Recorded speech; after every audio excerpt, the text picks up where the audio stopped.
Hey everyone, Joe from Boulet's Garage here. So I've talked in the past about compliance bushings, and I got a car in here today that's got some really bad ones on it, but this is a really bad compliance bushing that I replaced in the past, and this one's not so bad. I replaced this one along with this one as a pair on a car I had in here a while back. But anyway, I've been waiting to get a car in here that had a really bad compliance bushings in it, and the two complaints that the customer has are that the car seems to wander when they hit the brakes and they hear a clunking noise from time to time on turns. Well, right up in here is where your compliance bushing lives, okay?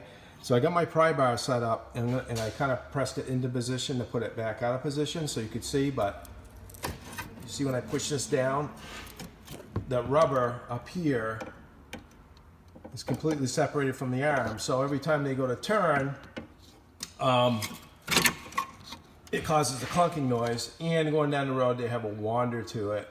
So this could actually, when they get to this point or this condition, they can actually be considered a safety concern because it does affect the way your car handles. As far as having little cracks in them and they're still intact, and the bushing is intact to the outer casing of the bushing, that would not really be a safety concern. Anyway, I hope you've enjoyed this video and it's helped you out. Have a great day.